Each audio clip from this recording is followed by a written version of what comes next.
She filled in for her sick sister at the cafe. The man at table 3 wasn't just a customer. He was the CEO. "Come on, sis. I am just covering your shift for 2 hours. Please, please do not let anything go wrong today." Mia whispered into her phone, stepping into the narrow back room of the cafe as she adjusted the green apron around her waist. Her blonde hair, hastily tied in a low ponytail, clung slightly to the side of her cheek from the morning humidity. Her sister coughed on the other end, raspy and breathless. "I owe you so bad," the voice wheezed. "Seriously, I will make it up to you. Just take the orders and smile. The morning crowd is quiet, okay? You'll be fine." Mia sighed and shoved the phone into her pocket. She was not a barista. She had never run a register, steamed milk, or remembered the difference between a flat white and a cappuccino. But her sister was sick, really sick, and their mother had just been readmitted to the hospital last night. So Mia did what she always did. She showed up.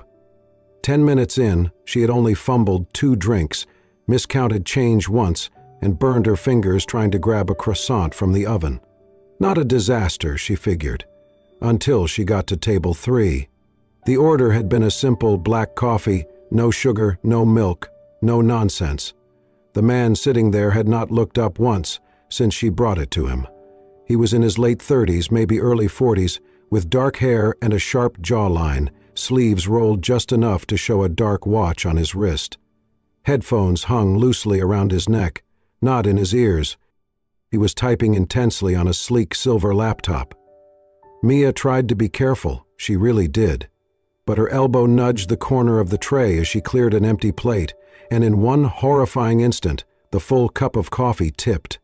The dark liquid spilled like ink across the keyboard, and the screen blinked twice before dying. "No, no, no, no," Mia gasped, lunging forward with a fistful of napkins, hands trembling. "I'm so sorry.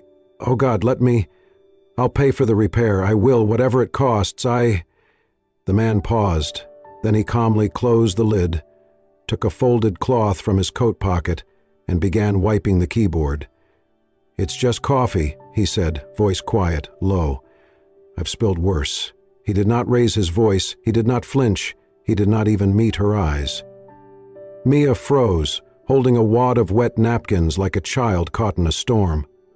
"I really am sorry," she said again, softer this time. "Please, let me cover it." He shook his head once. "No need." He stood, slipped the laptop into a waterproof case, and, without touching the coffee, without another word, walked straight out the door. Mia stood there, still holding napkins, her hands sticky with caffeine and shame. The cafe had gone quiet. The regulars were too polite to stare. But she could feel the heat rising in her cheeks, a hot flush of embarrassment that soaked deeper than the coffee had. She cleaned the table in silence, each swipe of the cloth feeling heavier than the last. He had not yelled, he had not rolled his eyes, he had not even sighed. Somehow, that made it worse. Mia was used to harshness. She could brace herself against anger, prepare a defense. But kindness? Kindness delivered with indifference, quiet and absolute, cut sharper. It was not just coffee she had spilled, it was something else. Something that left her standing by table 3, staring at the door long after he had disappeared through it, and wondering why, of all the things that could have gone wrong today, it had to be this. Mia returned to the cafe the next morning, shoulders tight and eyes rimmed with fatigue. Her sister's fever had spiked overnight, and the doctors decided to keep her in the hospital for observation. That meant Mia was back behind the counter again, unplanned, unprepared, and emotionally stretched thin. She buttoned her apron with a sigh and tucked a small bakery box under the register. It was early. Rain misted the windows in soft streaks. The scent of brewed coffee filled the air, warm and familiar, and before the clock struck 8:30, she saw him, Juan, walk through the door. Her breath hitched. Same coat, same laptop bag, same expressionless face. He took his seat at table 3 without a glance her way, no order, no conversation. Just sat down, opened his laptop, and began typing in silence. Mia hesitated only a moment, then grabbed the bakery box and walked toward him, heart beating far too fast for something so small. She placed it gently on the table, just beside his laptop. Inside was a lemon tart, her sister's favorite, bought from a corner bakery with the last of the cash in her coat pocket. Tucked under the lid was a small, handwritten card. "Sorry for the mess. Maybe sweet can fix bitter." Juan did not look up, but he slid the box an inch closer to his laptop, and Mia walked away without saying a word. From that day forward, he came in daily. Always the same time, always table 3, always quiet. He never ordered a thing. He wore headphones loosely around his neck, but Mia noticed he never actually used them. No blinking light, no cords connected, no music playing. It was like they were a shield he never turned on, and every morning, Mia left something for him. Sometimes it was a chocolate cookie. Other days, a slice of banana bread she had baked late at night after visiting the hospital. The note inside changed with her moods. "Hope today is kinder to you. We all spill things sometimes. The best things in life leave stains." Juan never responded with words, but each time, before he took the first bite, he would pause, inhale the scent of the treat, close his eyes for just a second. Like the aroma held something sacred, like he needed to remember it. It was that moment, those 2 seconds of reverence, that made Mia keep baking. One afternoon, as she passed by his table with a tray of drinks for another customer, she paused briefly behind him. He did not see her, but she saw what he did. He took one of her notes, the pink one, with "You're more than your silence" written in looping cursive, and gently folded it in half, then in quarters, then again. Finally, he opened his wallet and slipped the tiny paper inside. Mia's lips parted. She felt the corners of her mouth lift, not out of amusement, but something closer to relief. Or maybe wonder. Someone was listening. And someone cared. That evening, she stayed an extra 30 minutes just to make sure the counters were spotless. She caught herself humming while she swept near table 3. Her shoes no longer dragged as much. Her sighs came slower. And then it happened. The next morning, Mia walked out of the back room and found table 3 exactly as she expected. Juan, seated, laptop open. But this time, something was different. A folded envelope lay beneath the tip jar. Inside was a $5 bill and a note. "Today was kinder. Thank you." Mia stood motionless, the paper trembling slightly in her hand. It was the first time he had responded, the first time he had acknowledged the notes, the pastries, the presents. Her fingers grazed the edge of the envelope, eyes warming. She folded the note again, just as he had done with hers, and placed it carefully inside her apron pocket. When she looked up, Juan was already watching her. He gave a single, subtle nod. Mia smiled. It was small, but it was real. And in that moment, her heart softened in a way it had not in a very long time. The conversations began the way most important things do, quietly, almost accidentally. One morning, after placing a warm pumpkin muffin on Juan's table with the usual note, Mia lingered a little longer than usual. She watched as he read her message, the faintest trace of a smile forming at the corners of his mouth. She cleared her throat. "That one has nutmeg," she said, nodding toward the muffin. "I overdid it last time. Hope this batch is gentler." Juan looked up. "I liked the last one," he replied. It was the first full sentence he had spoken to her since the coffee spill. Mia blinked, then laughed softly. "Well, if you like nutmeg, I've got great news about tomorrow's scones." He chuckled under his breath. "I'll be here." After that, their words came more freely, still sparse, but meaningful. They talked about simple things, what kind of tea smelled better than it tasted, how the sun never hit table 3 directly, the pros and cons of crunchy over soft cookies. And then, gradually, deeper truths slipped into the silences. Mia told him about her mother. "She was diagnosed last spring. I dropped out of my psych program 2 weeks later." I kept telling myself I'd go back eventually, but... Her voice trailed off as she stared at the frothing milk behind the counter. Juan didn't interrupt. He just nodded, eyes steady, letting the weight of her words settle without judgment. "I still read psych books sometimes," she added. "Not the textbooks, the people ones, the ones that remind you why we're all just a little messy, and that's okay." He finally spoke. "That's probably the best kind." Mia smiled. "What about you? What do you do, besides haunt this table?" "I'm between things," he said simply. She tilted her head. "Sounds mysterious." Juan shrugged. "Sometimes mystery is just exhaustion in a nice coat." It made her laugh, but she sensed something behind his words, something unfinished, private. She didn't push. He never talked much, but he watched, and Mia, without trying, gave him plenty to notice. She greeted every customer with a sincerity that could not be faked. She knelt down to talk to toddlers at eye level and remembered the names of elderly patrons' dogs. When an angry man once shouted at her for getting his order wrong, she apologized with such calm grace that he later returned to tip her double and say sorry. Juan saw all of it. He saw how she gently coached a nervous teenager through his first job interview. He saw how she tucked $1 into the tip jar of the tired delivery guy when no one was looking. And he saw how every evening after closing, she sat on the cafe's back steps for exactly 5 minutes, staring at the sky, as if giving herself permission to rest. That kind of goodness was not loud. It did not announce itself. It just was. One Tuesday afternoon, near the end of her shift, a little girl came into the cafe with her mother. While the woman ordered at the counter, the girl wandered around with crayons and a piece of scrap paper. Mia noticed, crouched beside her, and asked if she liked to draw. The girl nodded and got to work. 15 minutes later, she returned with a beaming smile and a sheet filled with crooked stars, oversized eyes, and wild yellow hair. "Here," she chirped. "It's you!" Mia laughed, genuinely touched. "That's beautiful. Thank you." The girl pointed at the caption she had scribbled in shaky letters at the bottom. "The nice blonde lady who smiles."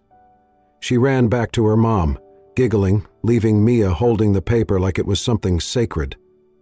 Juan had watched the entire thing from table 3. When Mia glanced at him, cheeks flushed with surprise, she found him already watching her, his expression soft, unguarded. He smiled. Not a half smile, not the faint twitch of politeness. A real, full smile that lingered in his eyes. Something shifted between them in that moment.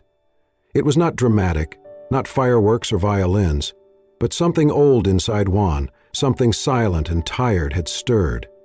And in that quiet corner of the cafe, a new kind of warmth had begun to grow. The rain came hard that afternoon, sudden and loud against the windows, drumming like a quiet storm inside Mia's chest. She wiped her hands on a towel behind the counter, watching water collect along the edge of the sidewalk. Table 3 was empty. Juan had not come in. It unsettled her more than she expected. She told herself he was just a customer. A quiet, kind man who liked muffins and folded paper notes into his wallet. Nothing more. Nothing she should wait for. Then the bell above the door jingled. Juan walked in, damp from the shoulders down, a dark umbrella folded under one arm. His hair was tousled, his coat dripping, but he looked calm. The moment their eyes met, Mia felt her chest lighten, just a little, but before she could greet him, a commotion near the curb drew her attention. An elderly woman was struggling to lift a small cart filled with groceries into a waiting taxi. The driver stayed inside, unmoved. People passed by under umbrellas, barely glancing at her. Mia did not hesitate. She dropped her towel and ran outside, arms bare, shoes instantly soaked. Her apron clung to her back as she knelt beside the woman. "Let me help you," she said, lifting bags one by one, ignoring the water seeping into her sleeves. The cart was heavier than it looked, and the taxi's trunk refused to stay open. Her hair stuck to her face, and her breath came harder as the rain picked up. Then, suddenly, there was a coat over her shoulders. Not hers. Warm, dry, smelling faintly of cedar and something clean. She looked up. Juan stood beside her, rain plastering his shirt to his chest, sleeves rolled past his elbows, his face unreadable but present. He said nothing. He did not take over. He did not rush her. He simply stood there, holding the trunk open with one hand, offering the quiet support of someone who knew how not to interrupt. Together, they finished packing the last bag. The old woman thanked them softly, eyes wide with gratitude, then climbed into the taxi and disappeared into the rain. Mia straightened slowly, pulling Juan's coat tighter around her. She turned to him, soaked through, her heart knocking awkwardly in her chest. "You didn't have to come out here," she said, brushing hair from her face. "You could have stayed dry." He looked at her for a long moment, then spoke, voice low and gentle. "Some moments. Don't need words." She blinked. Then, in the hush between raindrops, he added, "Sometimes presence matters more than anything you could say." That stopped her cold. Mia, who had spent her life trying to say the right thing, to make people feel heard, suddenly understood something deeper. Sometimes the most healing moments came in silence. They stood there, the rain softening around them, neither reaching for an umbrella nor running for shelter. Just two people, wet to the bone, not quite touching, but closer than they had ever been. Juan finally broke the stillness. He reached out, not for her hand, but to adjust the collar of his coat around her shoulders. Mia smiled, lips trembling just slightly. "You'll catch a cold," she whispered. He shrugged. "Worth it." They didn't go back inside right away. The cafe windows steamed with the heat of others inside, but out here, in the open air and falling rain, they found something warmer. Neither said what was in their hearts, but they both knew. Something had shifted again, not loudly, not dramatically, but definitely. And as they stood there, drenched and quiet, a kind of truth settled over them. Not every love story begins with declarations. Sometimes it begins in silence, in rain, in a coat offered without question, and the way someone stays, just long enough to remind you that you are never as alone as you think. The cafe was busier than usual that morning, buzzing with staff from different branches, name tags flashing, clipboards in hand. Mia had been asked to help cater for a private internal event, a leadership summit for the chain's upper management. She was told there would be speeches, strategy sessions, probably a buffet table or two. She agreed without thinking much of it. After all, it was just one more shift, one more place to be helpful. Still, as she arranged the pastries on the catering table and adjusted the coffee urns, her eyes wandered to table 3, empty. For the first time in weeks, her chest pinched unexpectedly. She shook it off and focused on the task at hand. The event was held in the large hall upstairs, transformed into a sleek presentation space. Staff in smart suits filled the chairs, chatting quietly, sipping espresso from branded paper cups. Mia stood near the side wall with a tray of canapes, half listening as the MC welcomed the team and introduced the keynote speaker. "Please welcome our new CEO, Mr. Juan Reyes." Mia turned instinctively toward the stage, then froze. Juan walked confidently to the podium, dressed sharply in a charcoal suit, a slight smile on his lips. He looked calm, assured, familiar and not. Her breath caught. It was him. The man from table 3. Her heart pounded, the tray in her hands suddenly too heavy.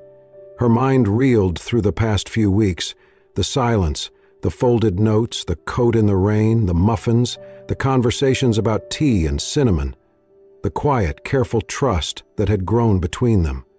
He had never once mentioned this, CEO, not between things, not transitioning, not consulting, CEO. Mia stepped back, face flushing with confusion, betrayal, and something more raw, hurt. Had she been just another part of some test, an employee to observe? A novelty to entertain him while he judged her from behind a coffee cup? She did not stay to hear his speech. She slipped out the side door and down the stairs, apron unfastened, hands trembling.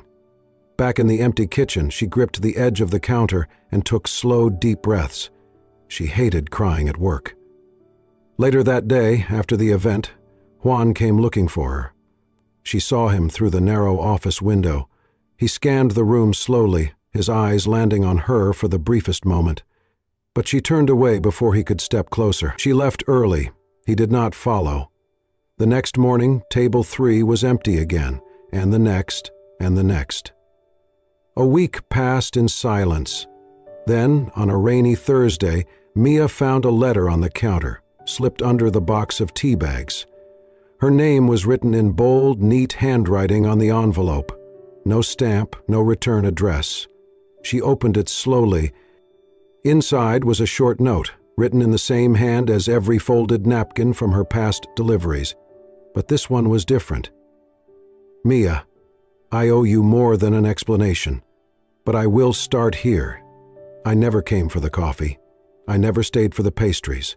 I stayed because, for the first time in a long time, someone saw me, not for my title or my power or my failures, but for who I was in silence. You made space for that, without asking anything back. You were the first person who made me want to stop running, to sit still, to show up. I did not tell you who I was because I liked being just the guy at table 3. I did not mean to hide. I just wanted to be someone else with you, someone honest. I hope that is still worth something. Joan Mia stood by the back door, the note trembling in her hands. Her eyes burned, and this time she did not fight it. She folded the paper once, then again, pressing it to her chest like a pulse. Her thoughts swirled with pain, confusion, and something far more complicated, hope. He had lied by omission, but he had also sat with her through storms, folded her notes like they were treasures, remembered every message, every pastry, every moment. She was not ready to forgive him. Not yet. But for the first time in days, she felt her heart soften, just enough to remember that not all secrets are meant to deceive. Some are meant to protect something too tender to name, and maybe, just maybe, that meant there was still a page left to turn. Mia hadn't planned to talk about it. Not with anyone. But 3 days after the conference, she found herself curled up on her best friend's couch, hands wrapped around a chipped mug of peppermint tea that had long gone cold. Eliza, her friend since college, listened quietly until Mia finished the story with a hollow, "He's the CEO." There was a beat of silence, then Eliza scoffed. "Of course he is. That's classic. Come on, Mia, these types, they play humble, hang around like they're just observing. Meanwhile, they're sizing you up, and when it's all over, boom, surprise, CEO, like it's some kind of romantic twist." Mia flinched. "It wasn't like that, wasn't it?" Eliza leaned forward. "You don't think you were just some feel-good story he can use later? Look at this kind barista who changed my perspective." PR gold. Mia shook her head slowly. He didn't seem like they never do. The words hit harder than they should have. Maybe because Eliza had been burned before, by a wealthy fiancé who'd sold her dreams and delivered only betrayal. Or maybe because, deep down, Mia was already doubting everything. She went home that night and sat in the dark for a long time, replaying moments that had once felt beautiful and now seemed tainted by silence. The next morning, she resigned from the café. No explanation, no goodbye to Juan, just a short email and a heavy heart. She didn't hear from him, and that hurt too. Days passed, then a week. Mia kept her head down, took care of her mother, went on long walks with no destination, read old psychology books though she barely absorbed the words. One gray Saturday, she stepped outside to check the mail and stopped in her tracks. There, propped gently against her porch railing, was her mother's old bicycle. Restored, the rusted frame now gleamed a soft teal. The dented basket had been replaced with a new one woven from thick cane. The tires were full, the seat new leather. It looked exactly like the way her mother used to describe it from her youth. That bike made me feel like I could fly. Mia blinked back tears. On the seat was a package, wrapped in brown craft paper and tied with a navy ribbon. No card. Inside was a worn psychology notebook. Her own, from her first year in college. She hadn't seen it in ages. When she opened it, a single page was marked. Page 47. Highlighted in yellow was a sentence she remembered underlining during a late-night cram session. Listening is not about crafting a reply. It is about understanding what someone cannot say aloud. Tucked beside the page was a small white envelope. She opened it with shaking hands. It was a workshop ticket for a free, community-led event focused on everyday empathy in mental health. At the bottom was a handwritten note. Page 47. The lesson you once taught me, without even knowing. You made me listen, not to respond, but to understand. Signor Jamia. Jamia pressed the book to her chest. The wind rustled the trees around her, soft and steady. And somewhere deep inside, beneath the hurt, beneath the doubt, her heart exhaled. She was not sure what she would do next, but for the first time in days, she did not feel used or observed or manipulated. She felt seen, truly seen, and that meant something. Mia arrived early but slipped in late, choosing a seat in the back row where the shadows pooled beneath the tall auditorium lights. The workshop hall was warm and buzzing softly with quiet conversations, the kind of energy that came from people genuinely wanting to learn something that might change them. She clutched the ticket in her hand, the one he had left tucked inside her old psychology notebook. She had told herself this was just curiosity, that she did not owe him anything, but her heart had not stopped beating a little faster since the moment she stepped through the doors. No one knew she was there. No one called her name or looked her way. She was safe in her corner of anonymity, until the host stepped up to the microphone. Mia's breath caught. It was Juan. No suit this time. Just a simple shirt, sleeves rolled, his dark hair slightly tousled. He looked less like a CEO and more like the man who used to fold her notes like they meant something. He smiled briefly, scanning the audience. I was supposed to open this workshop by sharing something about empathy, he began, voice steady. But the truth is, I am not here as a teacher today. I'm here as a student, of someone who probably does not even realize she changed how I see the world. He paused, hands resting lightly on the podium. Some months ago, I met a woman who spilled coffee on my laptop. It sounds like a small moment, but it was the first time in years someone truly looked me in the eye and didn't see my job, my title, or my past mistakes. Mia sat perfectly still, her hands clenched in her lap. She apologized with a pastry, he continued, a soft laugh under his words. And over time, with tiny acts of kindness, she taught me how to be still, how to show up, how to listen, not to fix, not to respond, but to understand. He scanned the room again, slower this time. She reminded me that empathy is not grand, it is quiet, consistent, gentle. A long pause. And she's here today. Mia's breath faltered. She's probably sitting in the back because she never looks for the spotlight. But I want you all to know that the best teacher I've had in a long time was never in charge of this stage.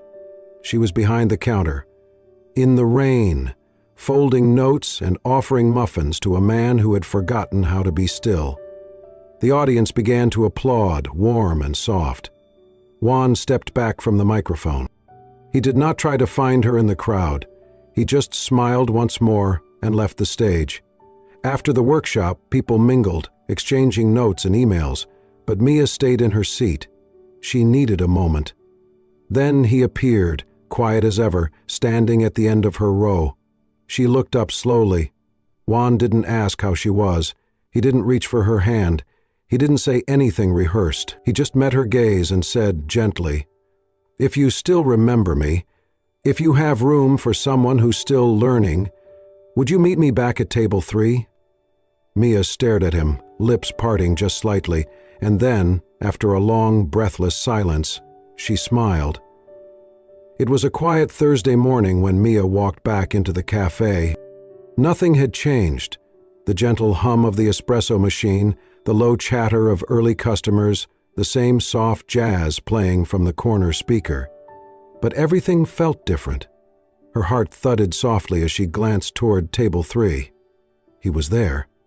Juan sat exactly where he always had, his elbows resting on the table, his eyes on the window, like he was waiting for something, no, someone. And in front of him sat 2 cups of coffee, steaming gently. Between them was a small, familiar white box tied with twine. As Mia approached, she saw the note taped on top in his unmistakable handwriting. "Sweet things still fix bitter days." Her lips curved into a quiet smile. He stood as she reached the table, not making a show of it, just enough to honor the moment. "I wasn't sure if you'd come," he said. She pulled out the chair across from him and sat down. "I wasn't sure either." They shared a moment of silence, soft and full, not awkward but honest. Juan slid a folder across the table. "What's this?" she asked, eyebrows raised. "A proposal," he said. She opened it. Inside was a job offer, official letterhead, neat formatting. A position newly created, Director of Customer Well-Being and Empathy Integration. Her name was already typed on the top. She looked up slowly. "Are you hiring me because I gave you muffins?" He smiled. "Because you reminded me that businesses are still about people, and people need more than good coffee." She raised an eyebrow, teasing, "Is this a real role or a guilt gift?" Juan leaned in, eyes gentle but sincere. "It's a real role, a needed one. And you're the only person I trust to define what it means." Mia bit her lip, flipping through the pages. There were ideas sketched in the margins, notes about community outreach, mental health days for baristas, customer care rooted in psychological understanding. It was thoughtful, visionary. "You wrote these?" she asked, surprised. "With your voice in my head?" he replied. "Page 47 kept talking."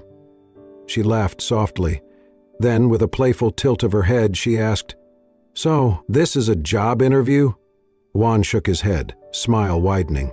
"No, this is an invitation to be the one person I never want to stop listening to." Her chest fluttered.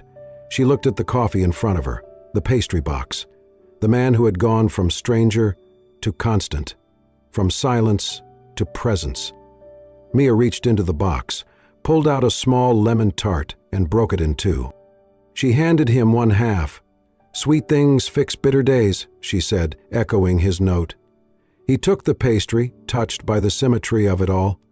They sat there for a long time, sharing coffee, trading quiet smiles and long glances.